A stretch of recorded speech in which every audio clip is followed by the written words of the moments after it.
Oke. Jadi Lukas ini bukan seorang Yahudi, seorang Antioquia. Dia berprofesi sebagai dokter keluarga. Jadi banyak orang yang dia kenal, ya termasuk Maria. Dan dia menyajikan peristiwa detil kelahiran Yesus dari wawancaranya dengan Maria. Jadi para penulis-penulis kitab ini baik Matius, Markus, Lukas itu bersentuhan dengan orang-orang yang dekat dengan Yesus.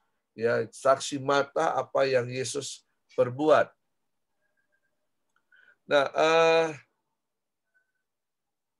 tulisannya ditujukan kepada Theophilus sebagai pembelaan atas Paulus yang dipenjara di Roma. Nah, ada yang menafsirkan bahwa Theophilus ini merupakan seorang hakim karena dipakai kata yang mulia di situ. Ya, seorang hakim. Tetapi juga ada penafsir yang lain juga berkata bahwa Theophilus itu merupakan sahabat Allah, Theo dan Philea. Theophilus berasal dari kata Theo dan Philea. Theo Allah, Philea itu kasih persaudaraan, jadi sahabat-sahabat Allah. Jadi ditujukan kepada banyak orang, bukan hanya satu orang. Ya, orang-orang yang mana? Orang-orang yang di luar dari orang Yahudi. Jadi mereka sebagai sahabat Allah. Dan yang menariknya adalah Lukas itu hanya Lukas yang menyebut Galilea sebagai danau bukan laut. Ya, kebanyakan pada waktu itu sangat mengenal bahwa Galilea itu adalah laut karena memang besar, ya kurang lebih 100 km besarnya. Jadi menyebut Galilea sebagai danau, ya hanya Lukas. Kenapa? Karena dia orang terpelajar, ya seorang dokter. Tetapi juga apakah hanya Lukas yang terpelajar? Sebenarnya semua murid-murid Yesus itu adalah orang-orang terpelajar. Ya, walaupun profesi mereka sebagai nelayan, ada yang, tapi mereka orang-orang terpelajar, ada pemungut cukai di situ dan sebagainya. Kenapa? Karena tradisi Yahudi adalah, setiap anak-anak orang Yahudi harus mengenyam pendidikan, ya harus mengenyam pendidikan dasar, bahkan menengah dan tinggi. Kemungkinan besar mereka memang tidak sampai kepada pendidikan tinggi karena tidak ada rabi yang memilih mereka. Karena pada waktu itu ketika mereka masuk ke pendidikan tinggi, ya, jadi ada tahapan 0 sampai 5 tahun. Terus kemudian sampai 12 tahun. Makanya 12 tahun itu Yesus dibawa ke Bait Allah. Lalu tahapan sampai 17 tahun, ya menengah. Dan kemudian masuk ke pendidikan tinggi itu mereka itu dipilih oleh rabi. Ya, mereka dipilih oleh para rabi, jadi mereka kemudian berkumpul dan kemudian rabi-rabi memilih mereka untuk ikut aku, ikut saya. Jadi pembelajarannya bukan lagi pembelajaran di dalam gedung, tetapi pembelajaran di luar. Jadi apa yang rabinya lakukan, mereka harus melihat, mengikuti, dan mempelajari. Nah, Yesus kemudian menerapkan hal ini kepada para murid. Ya, Yesus menerapkan hal ini kepada para murid. Ya, dia kemudian memanggil murid-muridnya, ikut aku. Ya, ikut aku, kamu akan kujadikan penjala manusia. Ikut aku. Ya, kalau para rabi berkata, ikut aku, kamu akan kudidik. Tapi Yesus berkata, ikut aku, kamu akan kujadikan penjala manusia. Nah, jadi memang tradisi ini itu sangat luar biasa di Israel, di orang-orang Yahudi. Jadi murid-murid Yesus itu bukan murid-murid yang terkebelakang, yang tidak punya pendidikan. Mereka menempuh pendidikan Yahudi. Ya, mungkin saja mereka tidak dipanggil oleh rabi untuk mengikuti mereka. Ada hal yang menarik di sini bahwa ternyata rabi-rabi itu sudah memantau anak-anak Yahudi ini dari pendidikan awal. Mereka sudah melihat, sudah memantau, dan ketika mereka memanggil sampai pada memasuki pendidikan tinggi, ketika mereka panggil calon-calon mahasiswa mereka, ya saya katakan begitu, calon-calon mahasiswa mereka sudah tahu karakter daripada anak-anak itu, dan yang mereka panggil adalah orang-orang yang anak-anak atau calon-calon mahasiswa yang sesuai dengan kriteria mereka, dengan pribadi mereka. Jadi mereka mendidiknya seperti itu. Jadi pelajaran mengamati mereka, apa yang gurunya lakukan, mereka juga harus bisa lakukan. Mereka amati, mereka tiru, mereka lakukan. Dan tradisi ini akhirnya membentuk kepribadian orang-orang Yahudi untuk ikut saja apa yang aturan mau, ikut saja apa yang Tuhan mau. Ya, kalau kita belajar filsafat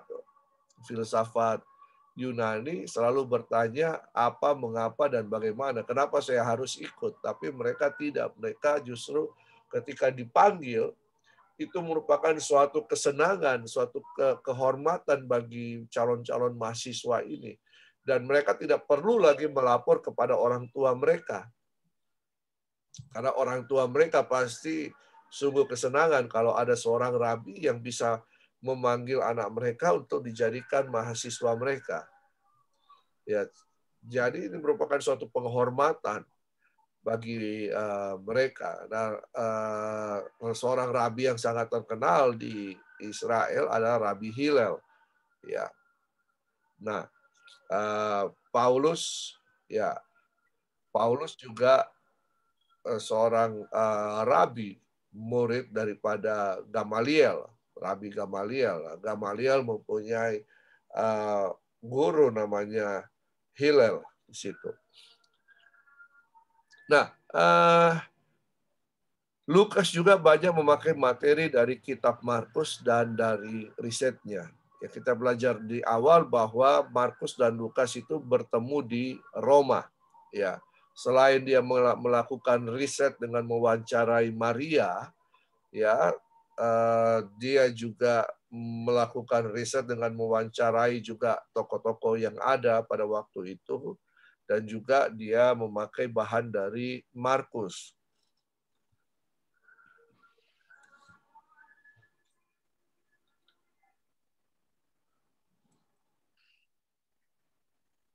Nah, yang unik dari Injil Lukas, jadi kisah kelahiran Yesus itu merupakan sudut pandang Maria. Kalau Matius dari sudut pandang Yusuf. Dilihat dari mana genealoginya, keturunannya. Ya, Matius melihat dari sudut pandang Yusuf, dan Maria Lukas melihat dari sudut pandang Maria. Jadi kalau ada yang ingin membenturkan hal ini, itu sangat salah karena berbeda sudut pandang. Ada yang berkata, kok salah ini, dia punya garis keturunan ini. Ya. Jadi Matius itu dari Yusuf, Lukas itu dari Maria. Karena banyak mengisahkan tentang kisah Maria. Lukas 1 itu banyak mengisahkan tentang Maria di situ. Maria, Elizabeth, ya. Jadi memang ya kehidupan Maria di situ. Nah, kisah-kisah unik masa kecil Yesus 12 tahun, ya. Yesus itu diwisuda bar mitzvah. Ya, syaratnya adalah mampu membaca satu bagian kitab Musa, ya, dan juga dia mampu membaca kitab Musa, dan kemudian ketika selesai itu wisuda berarti mampu untuk melakukan perbuatan-perbuatan baik, jadi laki-laki dewasa, bahkan rekan bagi pekerjaan ayahnya. Ya. Jadi usia 12 tahun itu ya merupakan usia wisuda awal untuk anak-anak orang Yahudi, bahwa dia sudah besar, sudah dewasa, dan mampu menolong ayahnya. Karena itu, setelah usia Yesus 12 tahun ini, tidak pernah lagi disinggung tentang kehidupan Yusuf. Iya, kita tidak pernah baca lagi tentang kehidupan Yusuf. Kemungkinan Yusuf itu meninggal. Jadi, Yesus menggantikan Yusuf sebagai kepala keluarga. Jadi selama usia dari 12 tahun sampai 30 tahun, selain dia mengikuti pendidikan Yahudi, dia juga menjadi kepala keluarga bagi Maria dan adik-adiknya. Ada 3 adik Yusuf. Ya. Nah, pada waktu peristiwa 12 tahun Yesus di Bait Allah, ada hal yang unik dalam tradisi Yahudi. Bahwa ketika harus pergi ke Bait Allah atau menempuh perjalanan yang jauh, wanita dan anak-anak di bawah usia 12 tahun harus berjalan terlebih dahulu di depan. Para pria di belakang. Mungkin para pria harus menyelesaikan dulu pekerjaannya, baru kemudian menyusul istri dan anaknya. Dan juga merupakan salah satu cara bahwa karena Yahudi itu menganut paternalistik, pria lebih utama. Jadi ketika mereka sudah berjalan istri dan anaknya ini sehingga sampai pada tempat yang untuk istirahat, istri dan anaknya ini kemudian memasak ya makanan sehingga ketika para pria tiba di tempat istirahat itu, mereka bisa makan bersama. Nah, karena peristiwa seperti ini, tradisi seperti ini, ketika mereka pulang dari Bait Allah ke tempat mereka masing-masing, Yusuf tidak mengetahui di mana Yesus, begitupun juga Maria. Mungkin Yusuf menduga bahwa Yesus bersama-sama Maria. Nah, Maria menduga bahwa Yesus bersama-sama Yusuf. Sehingga mereka mencari Yusuf, ya karena tradisi seperti ini wanita pergi duluan. Ya, jadi mereka mencari mereka mencari Yesus. Dan ternyata mereka kembali dan melihat Yesus ada di Bait Allah dan berdialog dengan para rabi di situ. Memang tradisi yang ada adalah ketika hari-hari penting di mana orang Israel datang ke Yerusalem, maka para rabi-rabi yang ada di sana itu menyediakan diri duduk di tangga-tangga Bait Allah untuk bertemu dengan umat. Dan kemudian umat itu bisa berdiskusi, bertanya soal Taurat kepada para rabi. Dan kemudian Yesus ada di situ. Ya, Yesus ada di situ berarti bukan Yesus yang mengajar, tetapi Yesus ikut terlibat di dalam diskusi. Ya, Yesus terlibat di dalam diskusi dan mereka mendapatkan bahwa sungguh Yesus itu seorang yang brilian, ya. Nah, sungguh Yesus itu seorang yang luar biasa yang mempunyai pengetahuan tentang Taurat itu. Nah, dan kemudian ya mereka pulang ke rumah mereka.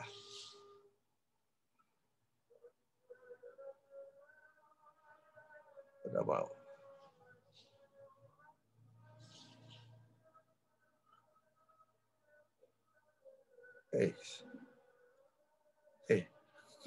Sorry, tidak mau ini.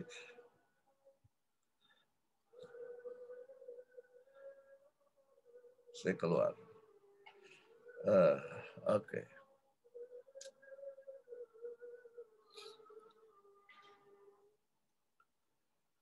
Nah, baptisan Yesus. Lukas menuliskan tentang baptisan Yesus. Setelah Yesus keluar dari air, kemudian Yesus pergi ke tepian dan berdoa. Dan kemudian Roh Kudus turun. Ya, kemudian Roh Kudus turun. Nah, Lukas sangat banyak menulis tentang Roh Kudus lebih daripada penulis Injil lainnya, Matius dan Markus. Jadi Lukas ini sungguh memandang penting tentang Roh Kudus. Jadi dia menuliskan ketika Yesus keluar dari air setelah dibaptis, kemudian Roh Kudus itu turun kepada Yesus. Ya, dan itu hal yang unik dari baptisan Yesus. Lalu kemudian tentang khotbah di bukit yang berbeda dengan khotbah-khotbah ya seperti yang ada di Matius, ya. Dan juga khotbah-khotbah yang sama tetapi ada di kesempatan yang lain, ya. Di sini ada berkat, ada celaka atau kutuk dituliskan di situ.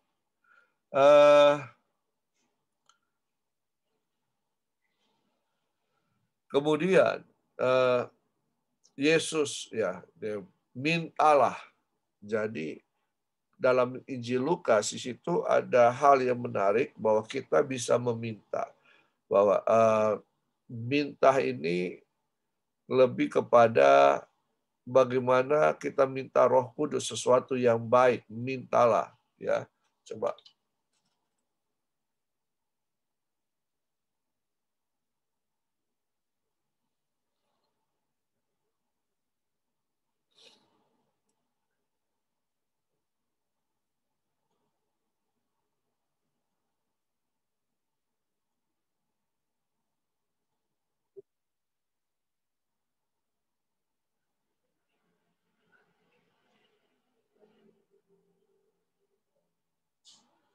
Jadi banyak kata meminta di dalam Lukas, ya. Salah satunya adalah ketika minta Roh Kudus, ya.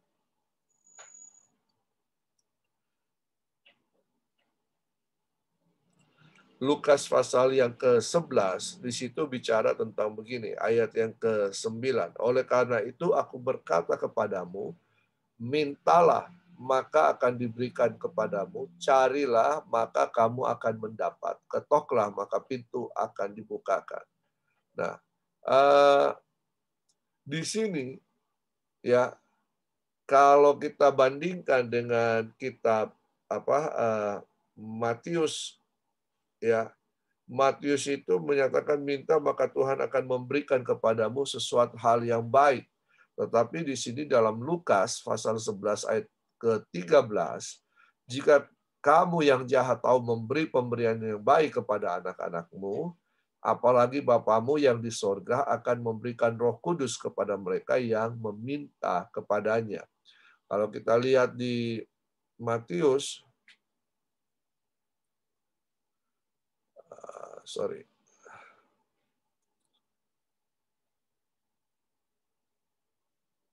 Matius pasal yang ke-7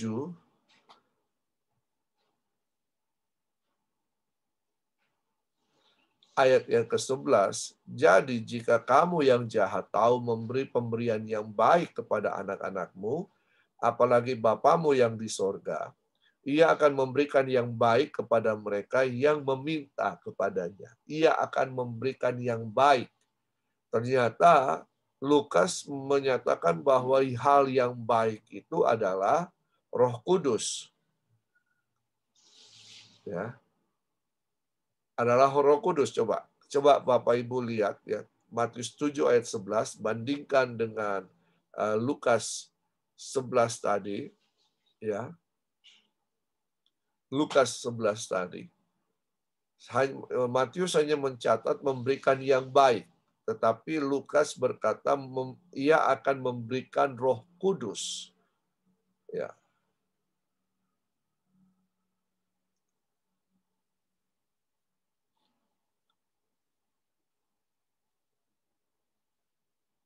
Nah, jadi Lukas ini menekankan di sisi Roh Kudus.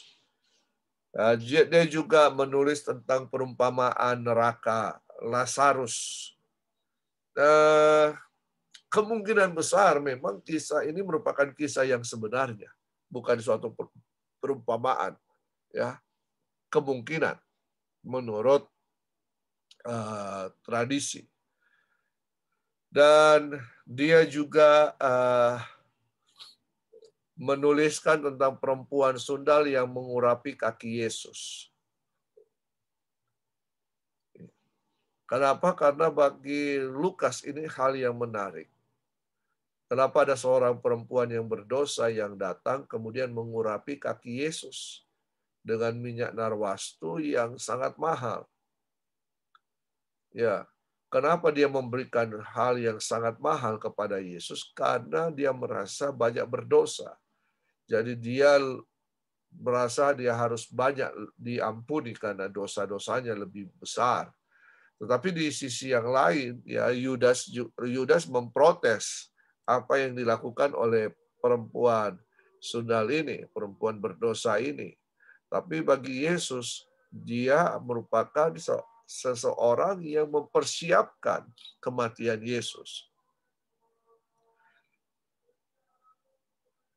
Nah, ada kuasa yang keluar dari ujung jumbai Yesus. Ya, kuasa tentang kisah tentang wanita yang mengalami pendarahan. Ya, dan kemudian kisah Sakeus.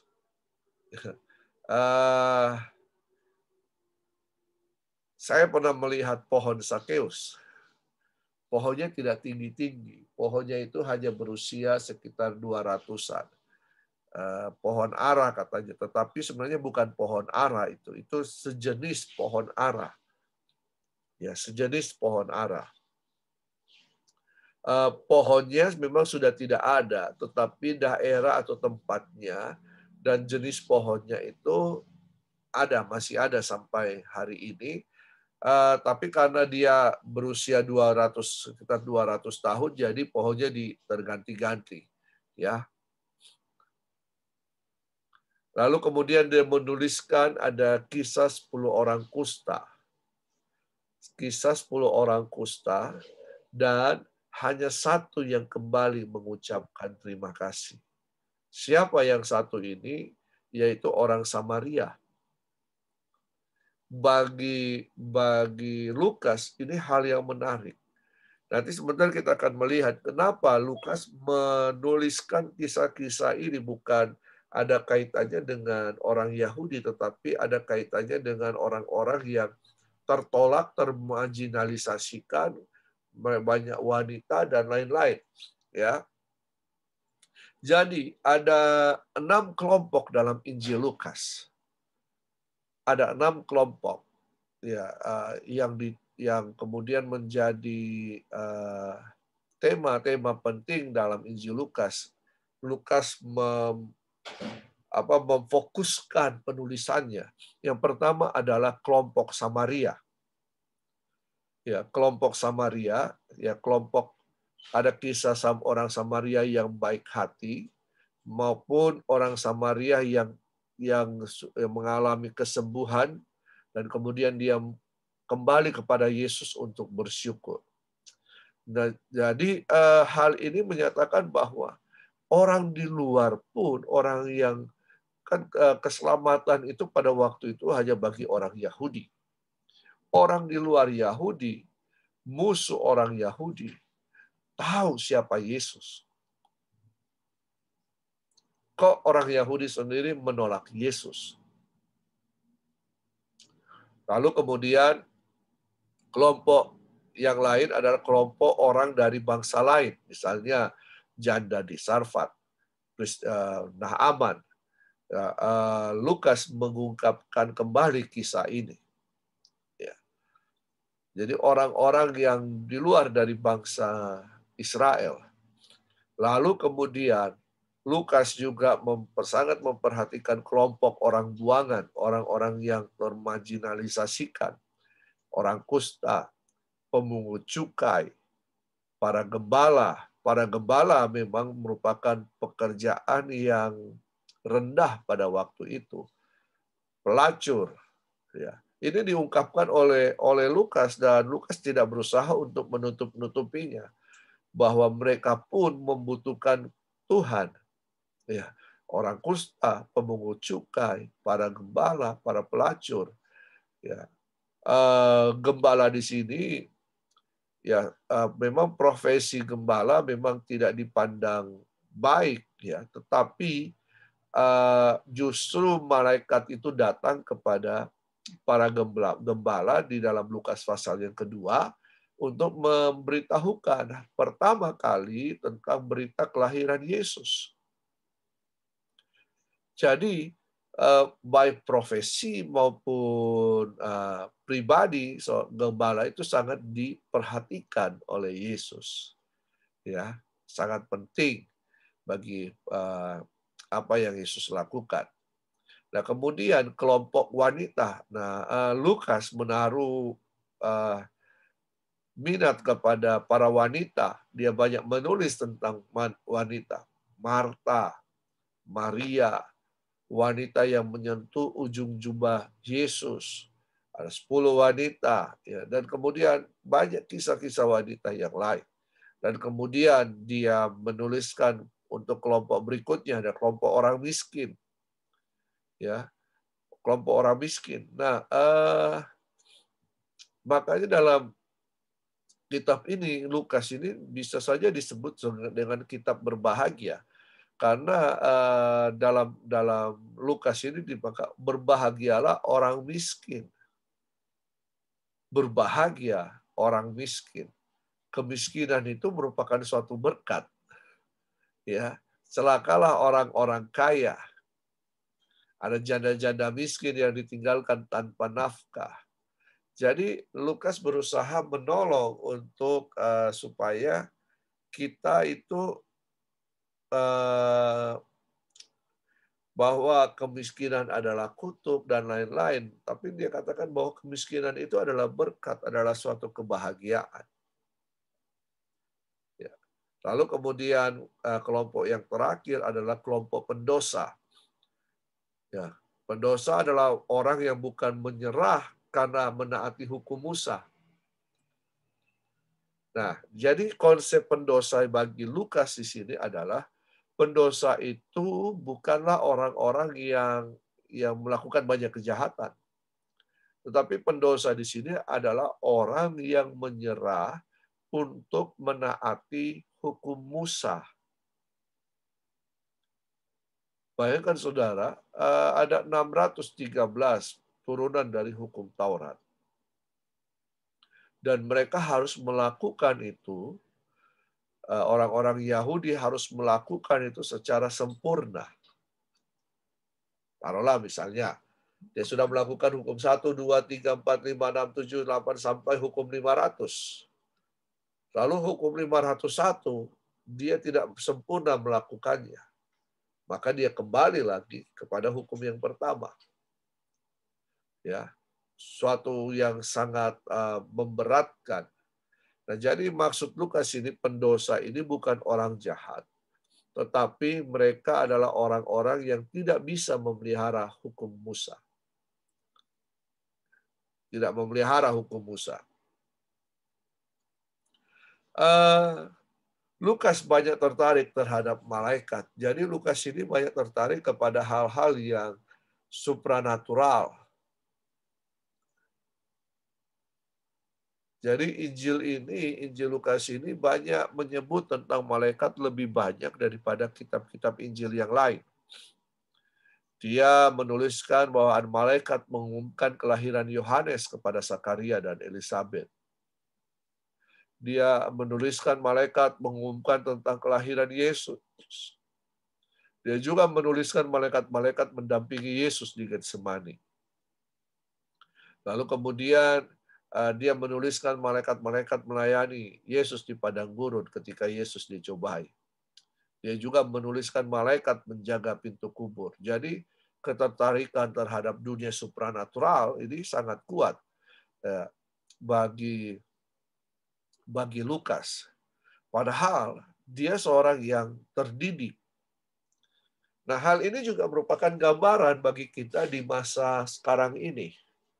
Ya, eh, ternyata orang-orang yang berpikir logik, orang-orang yang mempunyai pendidikan, ternyata ketika berhadapan dengan hal-hal supranatural, mereka lebih terbuka. Sekarang ya di misalnya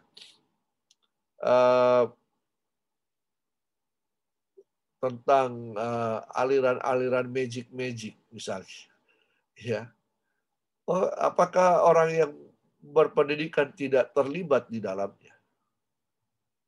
Oh banyak, bahkan bukan cuma di Indonesia, di negara-negara Barat justru ya mereka sangat-sangat kuat untuk itu.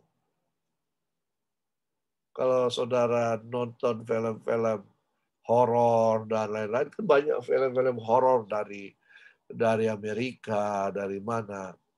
Lalu kemudian ada tradisi-tradisi yang ada kaitannya dengan magic ya. Ya jadi ya memang ya sungguh ya bisa kita ya apakah kita bisa menerima atau tidak ya. Tapi memang bisa seperti itu. Nah, Injil ini berisi pujian. Injil ini berisi pujian. Ketika Maria, malaikat datang memberitahukan tentang Maria bahwa Maria akan mengandung dan melahirkan Yesus, maka Maria ini memuji Tuhan. Ya, ada lagu yang kemudian dikarang lewat pengakuan pujian Maria. Nah, lagunya adalah Magnificent. Jiwaku memuji Tuhan. Juga ketika Simeon yang melihat Yesus di bait suci. Dan dia menyambut, lalu kemudian dia mengangkat Yesus ketika Yesus akan disunat pada hari yang ke-8 sesuai hukum Taurat. Dan kemudian dia berkata, biarkan aku pergi dengan damai. Nah, kemudian ada pujian yang dikarang di sini. Ada Dun Mimitus. Ya. Bagaimana lagunya? Saya juga tidak tahu. Ya. Bapak Ibu bisa cari di YouTube. Ya. Magnificent Dun Mimitus. Ya. Doa-doa Yesus dalam Injil. Yesus suka sekali. Lukas menuliskan banyak kali bahwa Yesus itu setelah melakukan pelayanannya, dia memilih menyepi ke gunung, ya, ke hutan, ke gunung untuk apa? Berdoa. Bahkan Lukas menulis ketika Yesus sebelum memilih para murid, dia berdoa dulu. Jadi dia berdoa. Jadi ini hal-hal yang penting. Nah, kesimpulan bahwa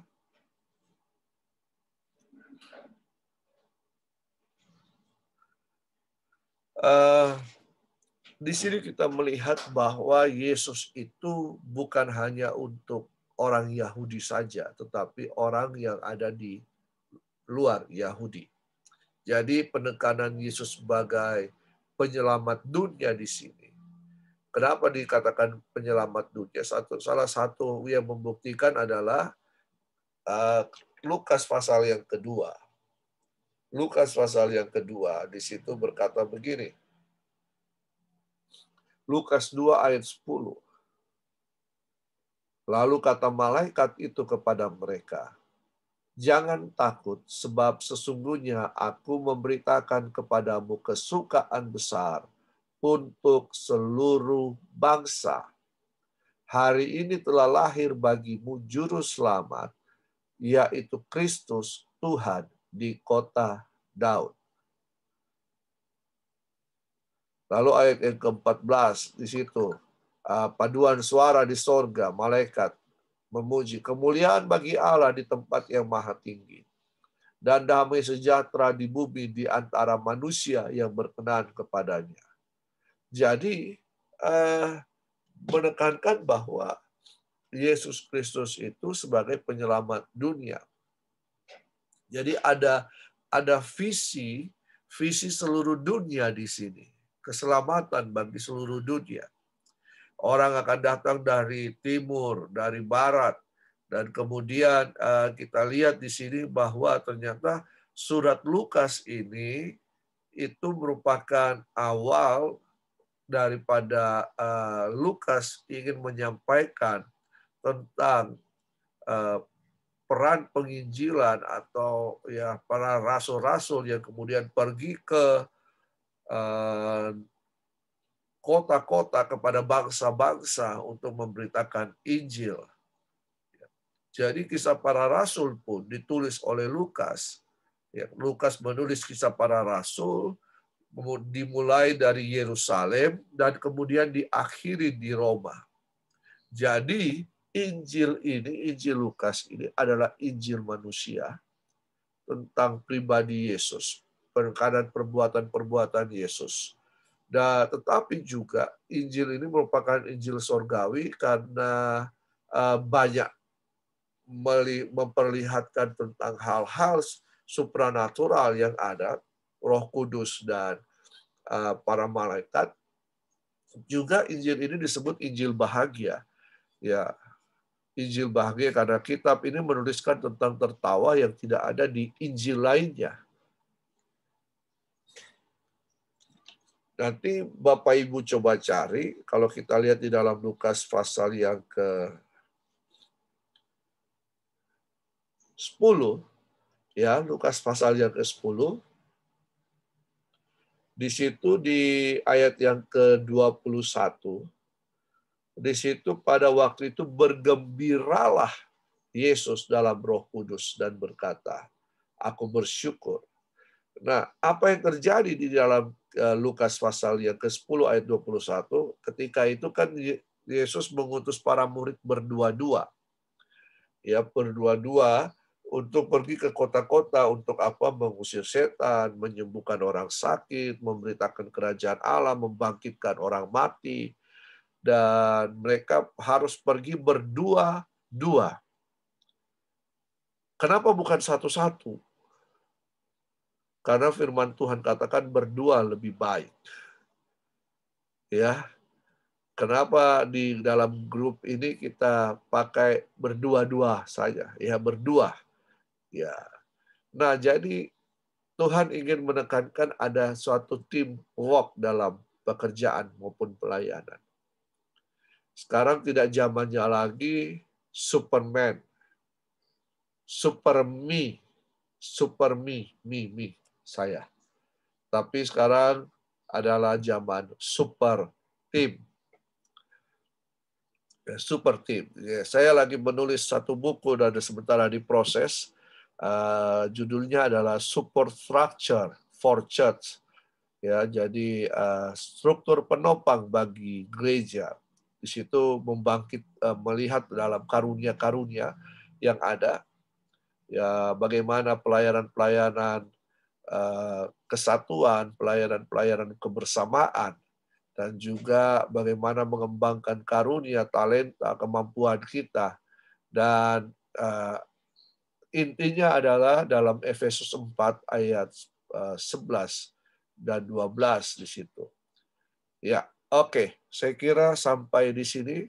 Ya, silakan kalau ada yang ingin bertanya.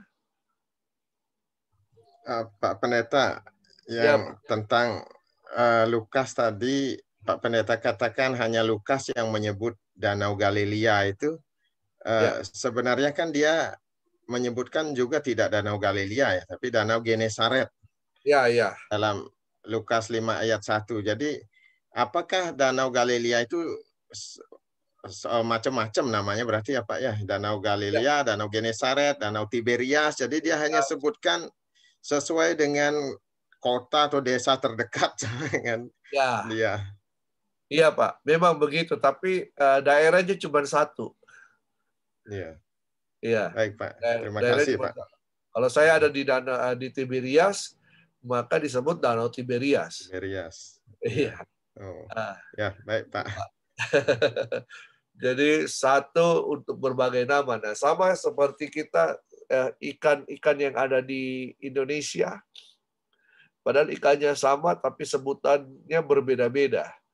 Ya, mirip-mirip seperti itulah, Pak. Ya, Pak. Terima kasih, Pak. Terima kasih. Ada lagi?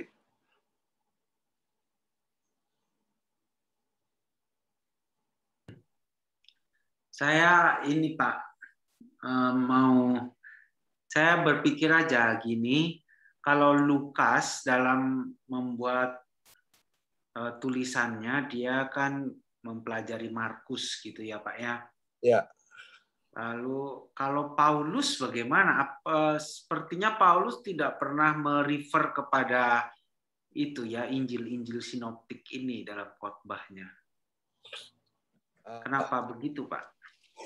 Apakah Paulus tidak melihat?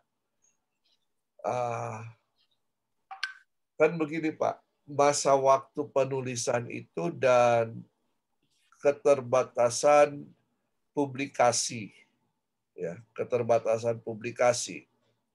Jadi, apakah Paulus tidak mempergunakan Injil-Injil yang kita sih belum sebut sebagai Injil karena pada waktu itu kan belum proses pengkanonisasian kitab-kitab Injil ini.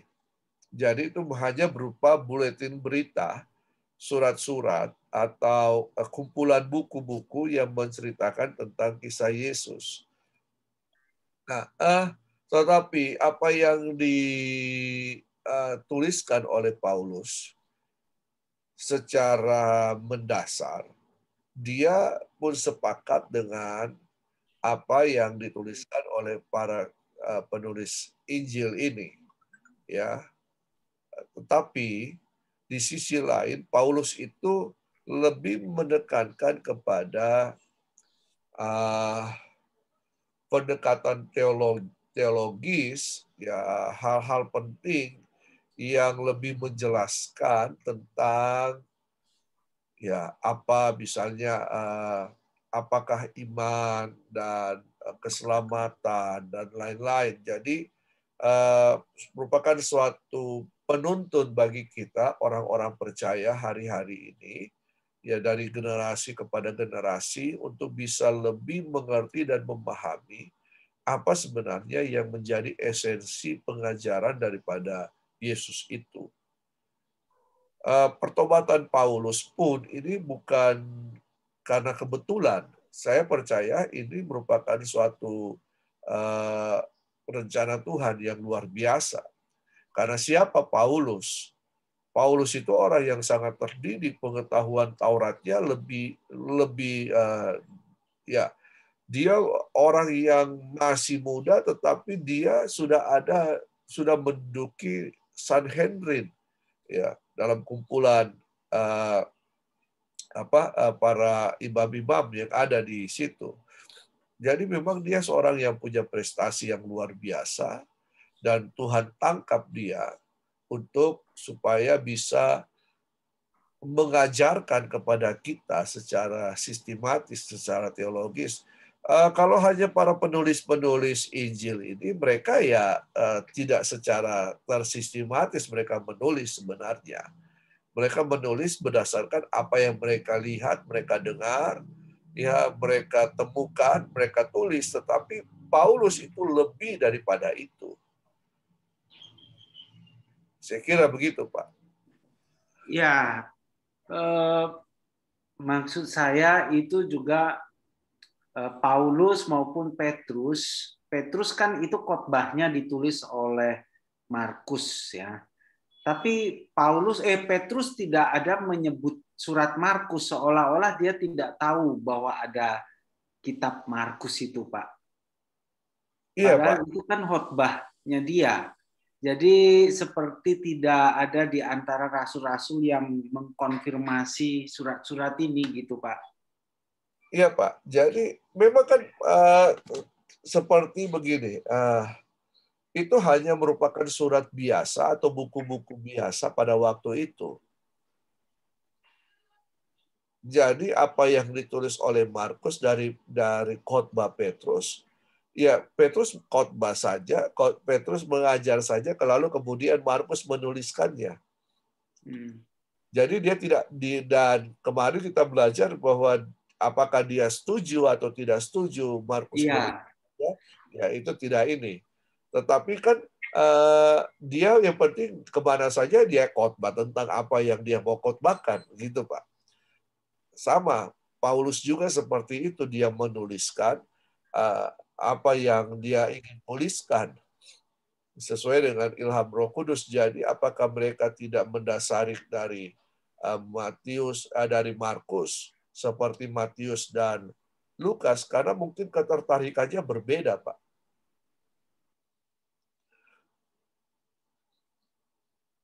Ya. Jadi apa yang mengkonfirmasi Injil-Injil sinoptik ini dia itu tulisan yang benar, Pak? Konfirmasi Injil-Injil sinoptik ini. Iya. Karena Injil-Injil sinoptik ini mengetengahkan tentang kehidupan Yesus. Ya, yang mengkonfirmasi bahwa mereka menuliskan itu benar.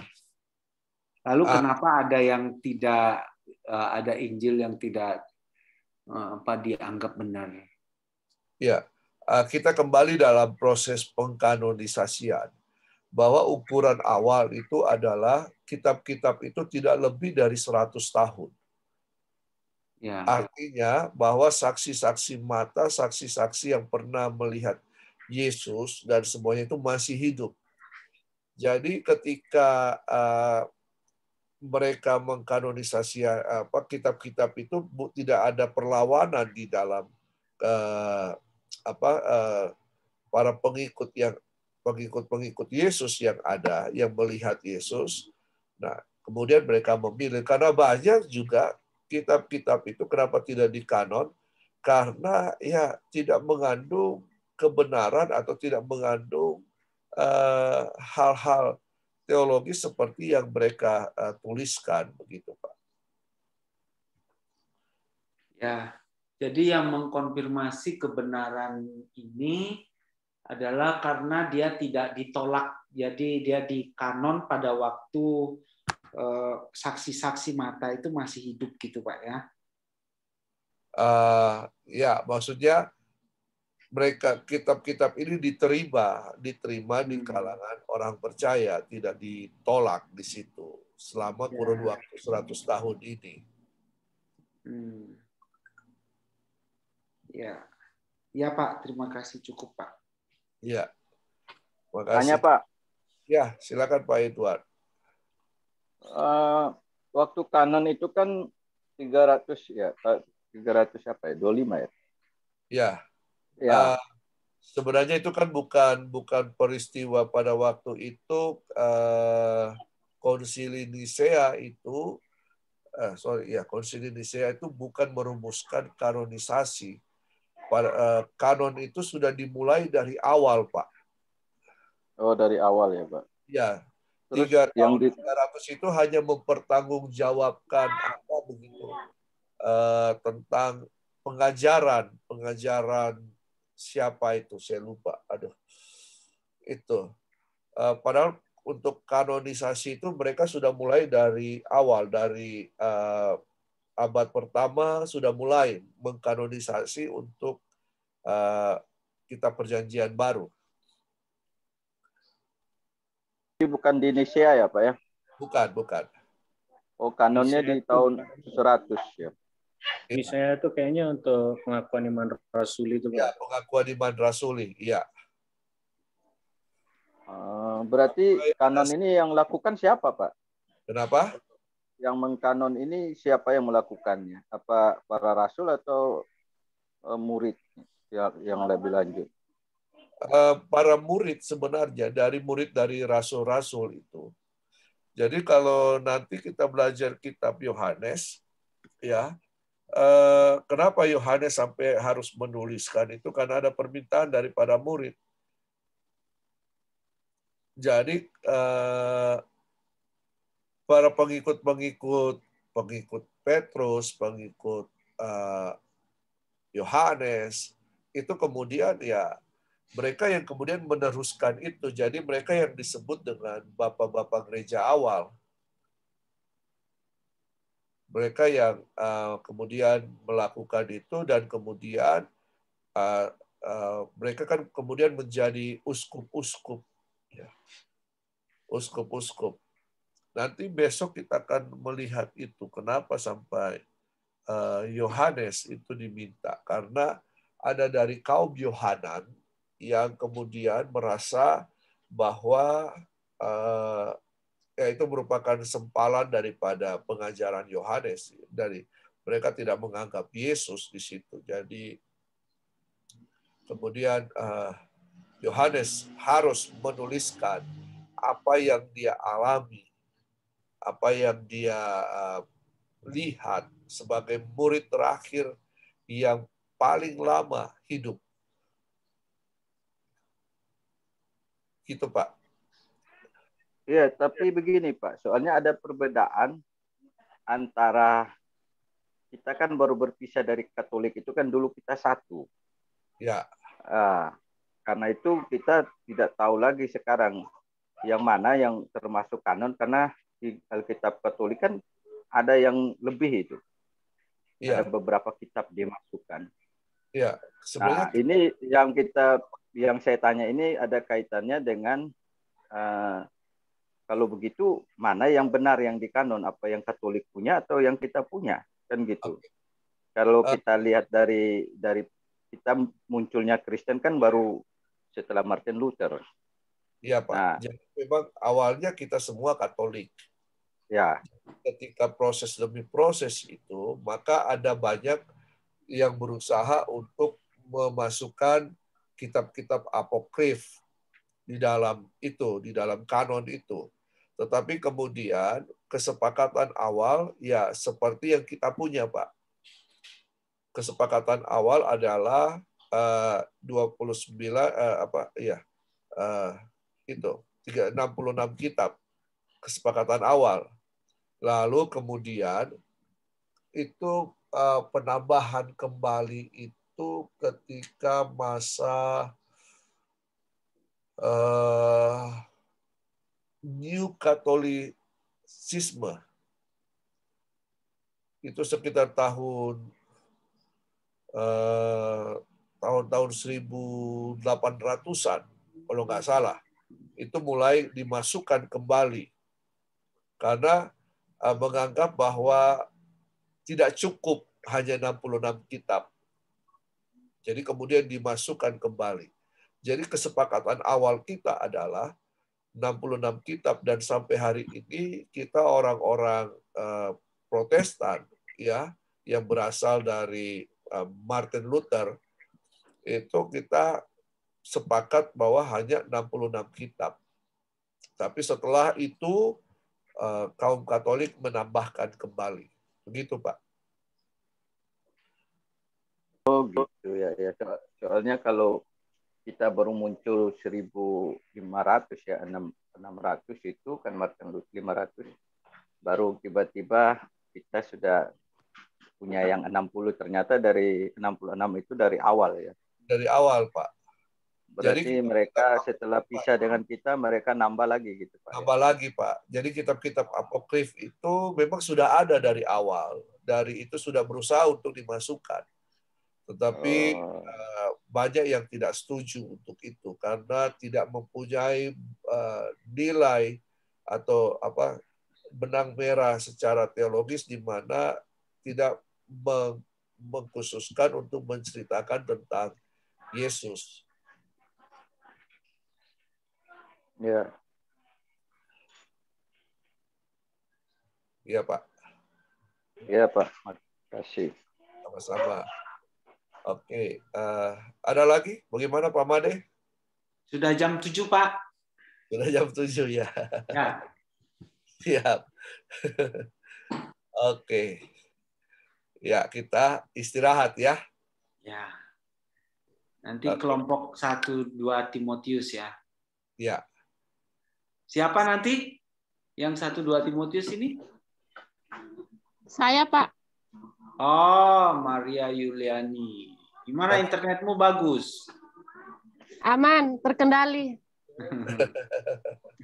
Siapa yang sharing screen sudah siap? Nggak, Rino Pak Made, kalau nggak salah. Soalnya Nanti. kita satu kelompok. Oke. Minta tolong Kak Erwin nanti. Nanti saya buat jadikan co-host. Saya minta tolong Pak Erwin nanti Pak. Jaringan ini saya pakai HP Pak. Oh. Nggak ada Pak Erwin di dalam, Rino. Pak Erwin tidak ada. Ya, saya pakai Bu Yuli, coba Bu Yuli. Bisa saya bantu kalau gitu. Oke, Pak Boleh Made Pak aja. Made. Terima kasih Pak Made. Ya, Saya kirim nanti Pak Made. kirim ke WA boleh. Ya, Iya, kirim Pak. sekarang ya, Iya. supaya disiapin selama istirahat. Bentar ya Pak, ya Pak. Bapak dosen, Ya, tadi malam saya sudah kirim tugas resensi lewat email. oh oke. Ya, Ya. makasih. Sama-sama. Kita istirahat Pak ya? Ya, Istirahat dulu. istirahat Pak. Istirahat. Ya. Ya. Selamat beristirahat.